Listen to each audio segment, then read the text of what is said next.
할렐루야! 하나님은 살아계십니다. 살아계신 하나님께서 오늘도 역사할 줄 믿습니다. 아멘. 사람들이 어떻게 하면 성공한 인생을 살까? 성공을 위해서 많은 고민을 하고 성공의 책을 많이 봅니다. 시중에도 성공의 비결 6가지 이런 책들이 또 많이 나와 있기도 합니다. 성공하는 사람은 비결이 있습니다. 꼭 성공하는 사람은 비결이 있기 때문에 성공하지 그냥 성공하지 않습니다. 그래서 오늘은 성공의 비결 무엇일까? 지난주에 3가지를 말씀을 드렸습니다. 그래서 오늘은 2가지를 더 본문을 통하여 말씀을 드리고자 합니다. 지난주에는 역경을 어려움을 회피하지 아니하고 오히려 어려움을 기대하며 어려움을 환영한다고 했습니다. 성공하는 사람은 모두가 하나같이 어려움을 피하거나 도망가지 않습니다. 반드시 그것을 아주 오히려 환영하면서 그것을 어떻게든지 정복하고 이기기 때문에 올림픽 금메달을 따기도 하고 사업에도 성공하는 것이지 한 번 넘어졌다고 다쳤다고 포기하지 않습니다. 꼭 성공하는 사람은 어려움을 기대도 하고 환영한다 했습니다. 또 성공하는 사람은 바로 큰 일을 위해서 작은 것은 내려놓습니다. 양보를 한다는 것입니다. 대부분 작은 거를 잡다가 초가상칸 다 불태울 때가 있지 않습니까? 그래서 큰 거를 위해서는 작은 거는 그냥 버려두고 아니면 양보를 하는 것이다 했습니다. 그리스도인에게 원칙이 있다고 했습니다. 그리스도인의 원칙은 하나, 그것은 신앙입니다. 신앙생활은 원칙을 두고 이 원칙에 이 복음구역 영혼구원하는 것은 원칙을 두고 다른 것은 우리가 손해봐도 내려놔야 된다는 것이죠. 그래서 우리가 이 원칙 많은 나라 사람들만 다 원칙이 있습니다. 그 원칙이 있는데 우리가 손해보더라도 그 원칙을 지켜야 되는데 그 원칙 우리 그리스도인들은 바로 영혼구원이라 했습니다. 오늘은 또 한 가지는 바로 기회를 놓치지 않는 것입니다. 여러분 성공하는 사람은 기회를 놓치지 않습니다.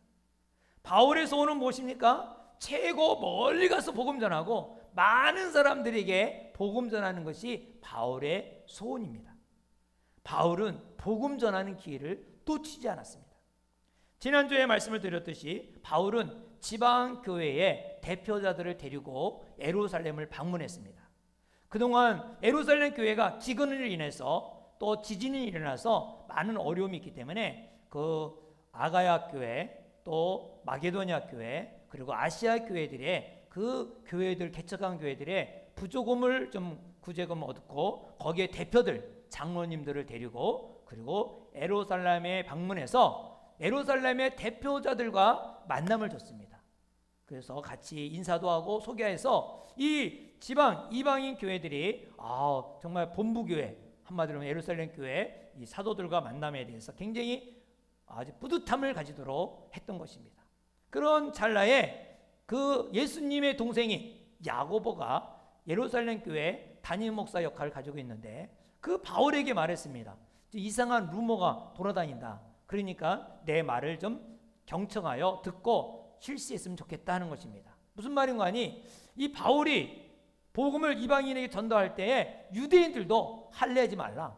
유대인들에게도 율법을 지키지 말라고 했다는 것입니다. 그래서 이것이 이방인에게 했는데 그런 말을 했다고 들려져 갖고 바울을 만나기만 하면 죽여야겠다고 아주 그냥 한 2만 명이 지금 이 예루살렘에 와서 패르고 있다는 거예요. 그러니까 너 바울은 사실 나는 이렇게 결례로 지키는 사람이라고 그리고 이것을 해가는 거예요. 지금 나시린 머리를 깎지 아니하고 어떤 기간 동안에 이게 성결하게 지키는 사람이 있는데 이 사람이 돈이 있어야 되는데 돈이 없어갖고 성결 예식을 못하고 있다. 성결 예식은 어떻게 하냐면 재물을 이렇게 잡아서 같이 태우는데 이 머리도 잘라갖고 근데 이게 돈이 없으니 못하니까 네 사람의 비용을 바울에게 대신 내서 같이 그 결례를 좀 도와줘라 하는 것입니다. 그러면 사람들이 볼 때 바울이 뭐 율법도 지키는 사람이라는 것을 알려주지 알려주지 않겠느냐 한 거죠. 그래서 그 결과로 그 사람들을 데리고 정말 비용을 다 대서 재물 사서 머리도 자르고 성결 의식을 다 하고 딱 나오는 데에 이상한 일이 생겼어요. 에베소에 있던 유대인들이 거기에 바울하고 딱 부딪힌 거야. 이 에베소에 온 유대인들은 오해를 했습니다. 뭐라고 오해하는 거니? 아, 바울이 저기 아가야나 그 뭐 마게도냐나 그 이방인 아시아에 있는 이방인들을 데리고 성전에 들어갔다 나왔다. 이렇게 막 큰 소리를 친 거야. 원래 이제 이방인 전도를 하는 사람이니까 분명히 이방인을 데리고 들어갔다 나왔다 생각한 것이죠. 그랬더니 유대인들이 더 난리가 난 거예요. 왜냐하면 이방인은 성전에 들어갈 수가 없어요. 성전에 계보가 있잖아요. 그 성전 안에는 대제사장만 지성소에 가고 성소에는 또 제사장만 가고 그리고 또 뜰도 유대인들만 남자들만 가고 그리고 또 여인의 뜰이 있고 유대인의 그리고 이방인은 저 바깥이니까 아예 성소에 들어가지도 못해요.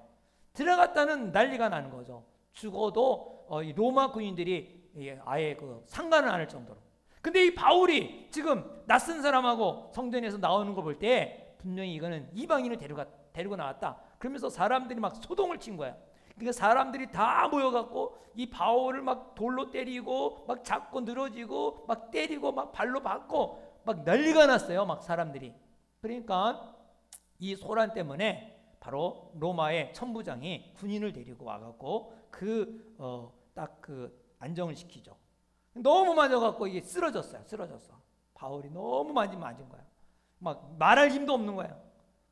그래서 이 바울을 들거에 들고 지금 이제 막 왜 이런 일이 일어났냐 했더니 막 사람들이 막 소리치니까 이 무슨 사람인지 모르니까 조사를 해야겠다고 데리고 이제 영내에 이제 부대 안에 들어가려고 막 하는데 바울이 이 기회를 놓치지 않은 거예요.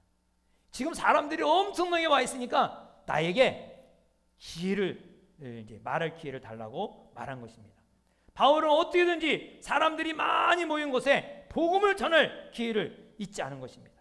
그래서 바울이 그 말을 한 거죠. 30절에 바울을 데리고 영내에 들어가려 할 그때에 바울이 천부장에게 이르되 내가 당신에게 말할 수 있느냐? 이 말을 그리스 말로 헬라어로 말한 거예요. 그 당시에 공용어가 뭐냐면 헬라어거든요. 이 그리스 말로 유창하게 하니까 이 천부장이 깜짝 놀랐어요. 아니 너 그 4,000명을 데리고 강야에서 가던 그 애굽인 아니냐? 말한 거죠. 그랬더니 39절에 바울이 자기 소개를 해요. 나는 유대인이에요. 유대인이고 그리고 길리기아 다소 시민이다. 그러면서 자기에게 말할 기회를 달라고 부탁을 합니다. 그래서 이 바울은 그 층계에 서서 힘들고 어렵지만은 층계에 서서 그리고 잡고 그리고 이제 말씀을 전하는 거예요. 여러분 생각해 보세요. 이 죽도록 맞았으니까 지금 그 군중 보기만 하면 화가 나고 짜증이 나고 빨리 그냥 피하는 게 낫거나 그럼 너무 맞았으니까 아프니까 그 자리를 피하는 게 낫지 그 아픔 가운데 그 군중들을 향해서 무슨 또 욕을 먹으려고 또 내가 한번 말을 해야겠다고 이렇게 합니까? 근데 바울은 어쨌건 간에 사람들에게 만나기만 하면 복음을 전하고자 하는 그 기회를 놓치지 않냐고 말한 것입니다. 그래서 바울은 한마디로 말하면 성공한 사람, 또 위대한 사역자, 바울은 위대한 사도라고 말하고 있는 것이죠. 성공하는 사람은 기회를 보는 안목이 있다는 겁니다. 하나님은 누구에게나 성공할 기회를 다 주셨습니다. 이 기회를 성공으로 만들려면 그 기회를 놓치면 안 되는 것이죠. 그러려면 기회를 성공으로 만들려면 기회를 적극적으로 찾아야 되는 것이죠. 기회가 오기를 기다리는 사람은 마치 감나무 밑에서 입을 딱 벌리고 감이 입에 떨어지기만 기다리는 사람입니다. 사업에 성공한 사람들은 기회를 적극적으로 찾아다니는 사람이에요. 어떤 성공한 사람의 이야기를 들어보니까 그 사람이 누군가 성공했다면 막 차를 몰고 멀리도 막 달려가는 거예요. 몇십 년, 몇백 년이라도 달려가고 어떻게 성공했는지, 또 어떤 상품을 팔았는지 막 그런 것을 다 보면서 그 가게를 다 조사를 해. 그리고 길 가다가도 사람들이 많이 모인 가게가 있으면 무조건 들어가는 거야. 가갖고 어떻게 이 사람들이 이렇게 많이 모이는가? 그걸 가서 조사를 하고 물어보는 거예요.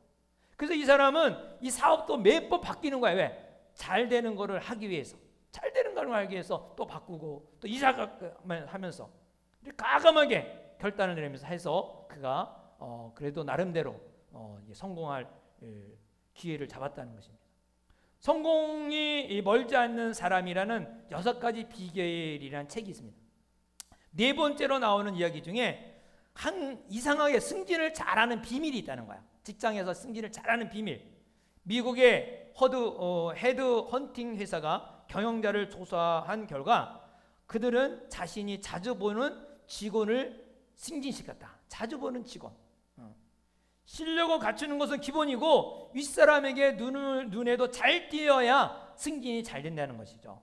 회사나 조직에서 높은 위치에 오르고 싶다면 회사를 위해 헌신을 하는 모습을 보이고 그 다음에 사장에게 자주 얼굴을 보일 것, 이것이 승진의 기회를 찾는 것이다 하는 것입니다. 우리 주위에도 전도에 성공하는 사람, 전도의 기회를 많이 찾아다니는 사람이에요. 그 전에 몇천 명, 몇몇 명을 전도했던 주한 장로교회 안강자 권사님을 우리 저쪽 상가에서 또 초대했던 적이 있죠. 수요일날 저녁인가 아마. 그분은 가만히 있지 않았어요. 매일 전도의 기회를 찾으면 매일 전도에. 그래서 한 달에 신발이 한 컬레씩 떨어졌대요. 여러분, 신발이 한 달에 한 컬레씩 떨어질 정도로 돌아다니면 얼마나 많이 날립니까? 우리 한 켤레 몇 년 신습니까? 몇 개월 신습니까? 정말 성공하는 사람 다른 거죠.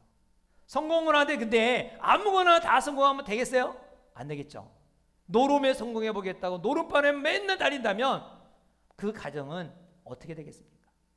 강원랜드에 가서 성공하겠다고 아침에는 회사 출근하고 저녁에는 2시간씩 차를 몰고 저기 강원랜드 가서 그 빠찡꼴을 그냥 열심히 땡기다가 시뻘건 눈으로 또 회사 출근하고, 응? 그런 사람이 어떻게 가정을 또 이끌어갈 수 있겠어요? 사람은 모든 곳에 성공할 수가 없습니다. 모든 곳에 성공할 수 없는데 중요한 곳에 성공을 해야 됩니다. 중요한 곳에 성공하고 싶다면 기회를 찾아야 되고 중요한 곳에 성공해야 된다는 것입니다. 여러분, 사업에는 성공했는데 가정은 실패한 사람이 얼마나 많습니까? 오히려 가정은 다 깨져갖고 혼자 남는 사람이 있어요. 이것은 참된 성공이 아니죠. 여러분, 성공은 이왕이면 영원한 곳에 성공하기를 바랍니다. 그리스도인들이 중요한 곳 성공해야 되는데 그것은 금방 없어질 거 애쓰지 말고 우리가 정말 영원한 것. 사람들은요 바빠서 다 잊어버려요. 사람들이 성공했다가도 그 사람은 언젠가 다 잊어버려요. 금방 잊어버려. 오래오래 기억하지 않습니다. 아무리 유명해도 그 자리에 떠나면 그 사람이 죽으면 다 잊어버립니다. 우리 청년들은 우리 저기 우리 의정부 시장 이름 알아요? 모르죠. 관심이 없어요. 의정부 시장 되려면 얼마나 이 45만 명의 표를 얻어야 그 시장이 되는데 막 얼마나 뛰어다녀요. 그런데 뭐 모르는 사람도 많아요. 그 좋은 명예라 할지라도. 아니 그런데 그 위에 시장도 있는도 몰라요. 관심이 없어요. 아무리 자기가 막 이것이 이름이 참 대전하고 이 자리를 내 찾아야겠다고 온몸을 투자하고 막 그래도 사람들이 별로 관심이 없습니다. 다 잊어버리는 거예요. 그냥 한순간에 있다가 없어지는 거예요. 그렇기 때문에 영원히 남는 걸 가져야 돼요. 영원히 남는 거. 영원히 남는 게 그리스도인이 뭘까요? 신앙생활이죠. 영원히 남는 거 성공이에요. 신앙생활 성공은 하나님 앞에 가서 영원한 상을 받게 됩니다. 다른 것은 성공하지 못했다 할지라도 신앙생활만큼은 성공하시기 바랍니다. 영원한 성공, 신앙이고 다른 것들은 다 일시적이에요. 죽거나 또 잠시 그 자리를 떠나면 그것은 다 잊어버리게 돼요. 여러분, 자녀가 성공하는 것은 무엇일까요? 취미생활에 있다가 학교를 졸업하면 그게 뭐 성공일까요? 아마도 공부 아닐까 생각해요. 학교 다닐 때는 열심히 공부해야지 공부하지 않고 다른 것에 미련해두고 다니다가 결과적으로 이제 대학교에 들어가서 고3이나 돼갖고 이제 공부해야겠다. 이미 늦었어요. 왜? 포기할 게 많아. 기초가 돼 있지 않기 때문에 무엇을 어떻게 하기가 곤란할 때가 얼마나 많아요. 그리스도인들은 무엇에 성공해야 되는가? 신앙생활에 이 기본을 잘 닥치고 성공하기 바랍니다. 할렐루야. 자, 성공의 비결은 두 번째로는 소명의식입니다. 소명의식. 자기가 일하고 있는 거에 대한 소명의식을 가져야 돼요. 바울이 영내에 들어가서 이 층계에서 서서 연설을 하는데 자기소개하죠. 나는 다소에서 났고 그리고 가말리엘 문화생이고 율법에 엄격한 교육을 받았고 그리고 하나님에 대하여 열정인 너희들보다 더 열정이 있다. 그런데 기독교를 박해던 사람이고 기독교를 믿는 사람을 죽이기까지 하고 오늘날같이로 뭐 코로나 시대에 예배 드린다면 막 댓글로 그냥 무지무지하게 뭐 비난을 한 사람이 나다 이거예요. 지금 결박해가지고 옥에다 가두기다까지 하고 예수 믿는 사람이라면 아주 침뱉고 옥에 가뒀다.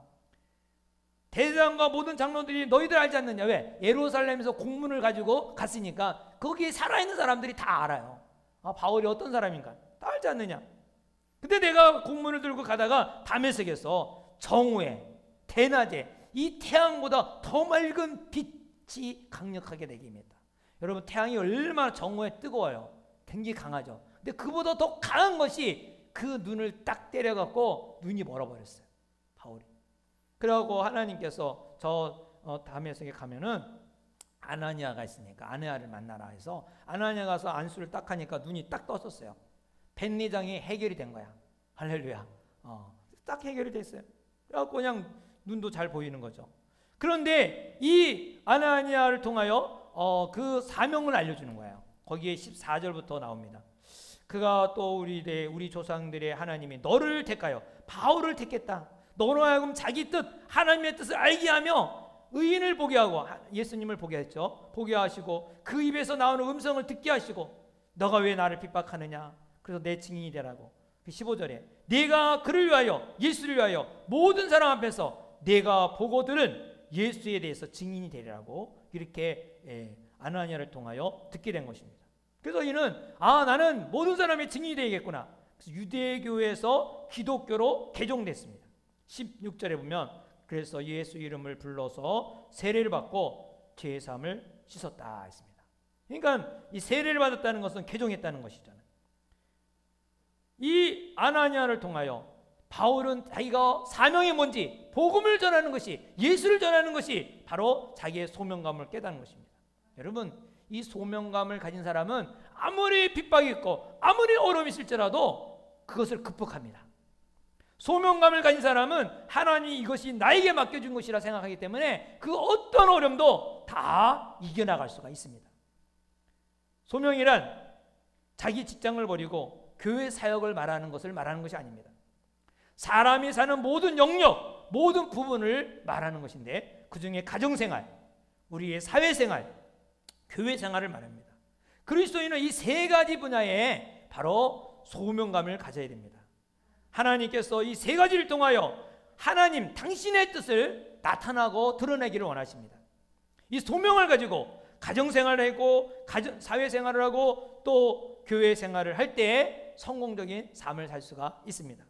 예를 들어서 부부관계도 우리를 하나님이 만나게 해주셨다. 하나님이 우리를 짝지어 주셨다. 이것이 바로 소명감입니다. 이런 소명감을 가질 때 여러분 가정에도 왜 어려움이 없겠어요? 자식 키우다 보면 어려움이 있고 또 사업하다 보면 어려움이 있을 때 절대로 이혼하지 않습니다. 헤어지지 않습니다. 왜? 우리는 하나님이 짝지어 줬는데 하나님 만나게 해주셨는데 이 소명감을 가지면 그 어떤 어려움도 극복해 나갈 수가 있는 것입니다. 자녀관계도 하나님이 부모에게 위임하셨고 바로 자녀는 하나님의 기업이라는 소명의식을 가질 때 자녀를 잘 키울 수가 있습니다. 사업관계도 하나님이 나에게 이 기업을 주셨다는 이 소명감을 가질 때 사업에도 성공할 수가 있는 것입니다. 우리는 그러면 예수 믿기 전에 결혼한 사람은 어떻게 해야 될까요? 예수 믿기 전에 결혼한 사람은 지금 그때 사람을 버리고 예수 잘 믿는 사람을 파트너로 여기고 다시 살아야 될까요? 파트너를 바꾸라는 것이 아니라 지금 하고 있는 것에 소명을 만들라는 것입니다. 현재 상황을 주님께 드리는 거예요. 현재 상황을 주님께 맡길 때 소명 의식을 가지게 되는 것입니다. 다시 말하면 부부가 이제 하나님 앞에 헌신하기로 결단한 것. 하나님, 우리 가정을 하나님께 맡깁니다. 우리 부부를 하나님께 맡깁니다. 그 주님이 원하시는 배우자가 되겠습니다. 주님이 원하시는 남편이 되겠습니다. 주님이 원하시는 아내가 되겠습니다. 그러면 그제부터 하나님의 소유된 부부가 되는 것으로 이제 내 마음대로 사는 것이 아니죠. 하나님 원하시는 대로 사는 소명감을 가지고 사는 것이죠. 하나님이 다 기준이 하나님이야. 내 생각이 아니라 내 그 기분이 아니라 하나님이 원하신 게 뭔가. 그러니까 부부싸움도 없어지게 되고, 그리고 어려움도 잘 극복할 수가 있죠. 자녀도 완전히 하나님께 바치는 것입니다. 자녀를 하나님 맡겨주신 관리자로 돌아가는 거죠. 내가 양육하고 내가 뭐 해야겠다면 안 되죠. 내가 이루지 못한 꿈을 자녀를 통해 이루어야겠다는 욕심을 내려놓고 하나님이 원하시는 자녀로 키우게 하여 늘 하나님께 기도하면서 하나님의 일을 이루어나갈 때 그게 소명감을 갖는 거예요. 대부분 우리 욕심 때문에 아이들이 상처를 받고, 우리 욕심, 부모의 욕심 때문에 아이들이 튀어나가고 이런 것이 얼마나 많은지 몰라요. 오늘 하나님께서 기업으로 주셨으니 이를 말씀으로 양육을 잘해서 하나님 앞에 갈 때 네 자식이 이 2명을 줬는데 3명을 줬는데 10명을 줬는데 어떻게 키웠느냐 분명히 하나님께서 평가를 하실 것입니다. 그럴 때 자기 욕심으로 키웠다면 하나님 앞에 얼마나 책망받겠어요. 우리는 이 자식도 하나님의 주신 기업이다. 그렇기 때문에 이 자식을 하나님께 드려지고 하나님이 원하시는 쪽으로 키워나가야 됩니다. 사업도 마찬가지죠. 주님께 바치는 것입니다. 주님께 사업을 바치면 주님의 사업이니까 내 맘대로 하는 게 아니에요. 주님의 사업이잖아요. 사업도 주님의 일하는 소명의식으로 하는 거죠. 그게 주님의, 그리고 주님 사업이 주님의 사업이라면 11조도 잘 드리고 선교하는데도 선교 일에 동참하고 주님의 사업이니까 사업을, 그래서 주의 사역을 위해서 힘차게 나가는 거예요. 그러니까 내가 사업을 이끌어가려면 문제가 많이 생기지만, 그러나 하나님의 사업이라 할 때 하나님이 이끄시는 대로 순종하고 어떻게 이끄시는지 기도하고 나갈 때 선하게 이끌어 주십니다. 교회 사역도 마찬가지죠. 아니 직분을 받았으니까 이것을 그냥 해야 된다 하지 말고, 이것이 주님이 나에게 장로직도 주고 권사직도 주고 부장직도 주고 목자직도 줬다라고 이 소명의식을 가질 때에 불평하지 않고 원망하지 않고 어려움을 다칠 때 그 낙심의 자리에서 이길 수가 있는 거야. 소명의식은 어떤 어려움도 다 이길 수가 있습니다. 저는 이 코로나로 인해서 힘들고 어려운 가정들을 여러분들도 지내고 있지만 저도 지내고 있다고 생각합니다. 그러나 제가 그런 가운데 중에도 제일 하고 싶은 일을 다 하는 때가 이때인 것 같아요. 다 하고 있어요. 교회인 성도들이 안 오니까 참 제가 마음이 좀 착잡하긴 한 것이 많죠. 걱정이 많고, 옛날 같으면 아마 한숨으로 시간을 지날 때가 많을 거예요. 오늘도 이렇게 안 왔잖아요. 물론 정부에서 가지 말라 했으니까 정부 말은 참 잘 듣고 참 얼마나 정말 잘 이렇게 순종하는지 몰라요. 교회는 누구 것입니까? 주님 것이죠. 그래서 주님께 맡기고 주님이 알아서 이끄실 것이다, 이런 생각할 때 제 마음이 편안해지더라고요. 그래도 하나님 부족하고 정말 아무것도 할 줄 모르는 사람을 통하여서 또 이렇게 용현동 교회가 세워지고 또 땅을 사서 교회를 이렇게 짓게 되하여주고, 또 우리가 이 산을 또 이렇게 준비돼서 또 제가 마음이 답답할 때는 산에도 갔다 오거든요. 거기 우리 권사님들도 있고 아는 분들도 있으니까 한 번 더 가서 옛날을 또 생각해보고, 그리고 우리 사택도 준비를 해냈으니까 얼마나 감사해요. 누가 와서 이래도 이 교회는 좋은 환경 속에 만들어놨기 때문에 정말 감사하다 생각이 돼요. 그래서 저는 이제 요즘에 한 가지 소원은 한 15인승 삼성에서 나온 거 있잖아요. 그거 하나 사놨으면 좋겠다 생각이 들어요. 아주 꼭 구입해놓고 내가 은퇴를 하겠다 생각이 듭니다. 요즘에 이제 저희 집에서 또 여기 교회에서 이제 생각을 하면서 기도합니다. 기도하면서 내가 오늘 뭐 할까 많이 하거든요. 그러면 하고 싶은 일을 많이 하게 돼요. 물론 여러 가지 사정으로 제한된 것도 있지만 할 수 있는 것은 아굴라 브리스 같은 루디아 같은 은인들을 붙여주셔서 제가 하고 싶은 것을 할 수 있도록 도와줄 때가 얼마나 많은지 몰라요.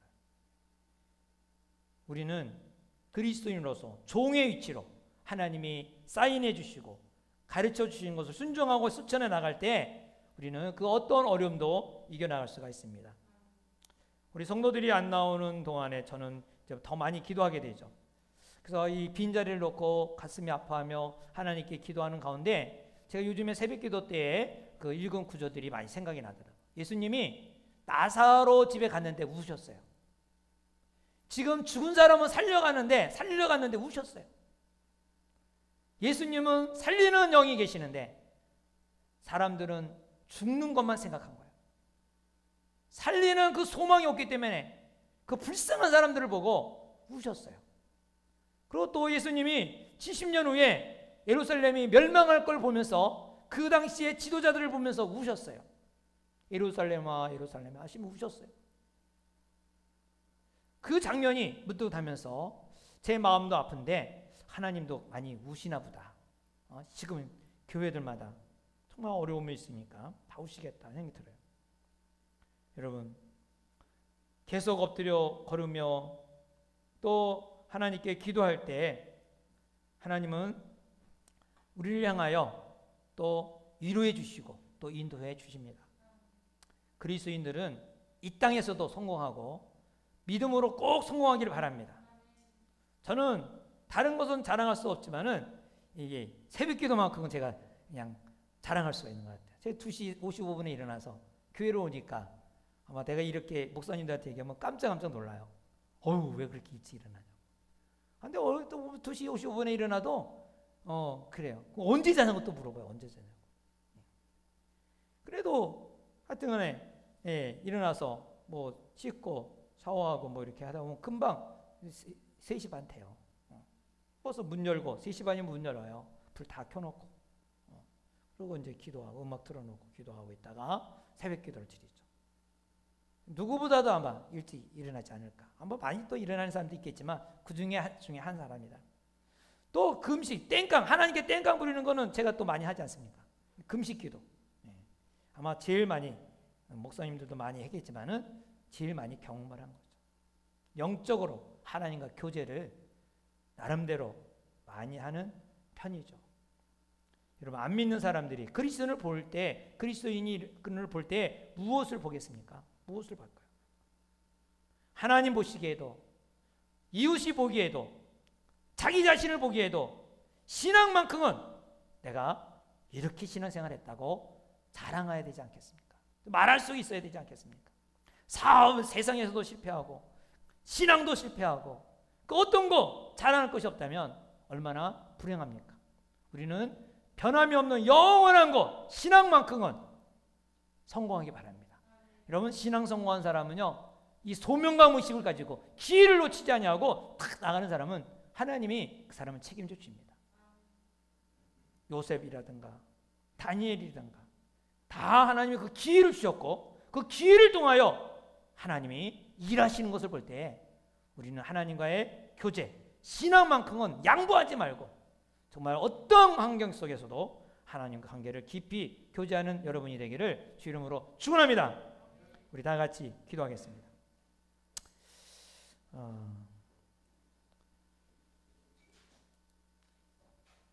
성도들이 많이 안 오니까 제 자신도 힘이 안 납니다. 사실 솔직하게. 그래서 에너지도 많이 나오지도 않고 그렇지만 또 이런 가운데 하나님께서 우리에게 향하신 뜻이 무엇인가를 또 분명히 알고 또 하나님을 바라보며 사명감, 소명감 의식을 가지고 가정에서나 직장에서나 교회에서나 정말 어떤 어려움도 다 극복해 줄 수 있는 살아있는 물고기 익도스 그 핍박과 죽음의 화영장 속에서도 찬양하며 나가는 바울처럼 감옥에 갇혀있는 바울 우리가 코로나 바이러스에 갇혀있는 우리 모습과 같지 않습니까? 그 자리에서 그는 가만히 있지 않고 찬양하며 기도할 때 초자연적인 역사 옥문이 열리고 오히려 거기서 간수장애를 천도하는 계기가 되고 빌립보 교회가 세워지는 놀라운 축복의 역사가 일어났습니다. 오히려 코로나가 우리를 포로로 감옥같이 갇혀놨다 할지라도 우리는 여기서 좌절하지 않고 낙심하지 않고 예배하며 주님을 찬양하며 복음의 깃발을 꽂는 우리 모든 그리스도인이 되기를 원합니다. 우리 다 같이 함께 기도하겠습니다.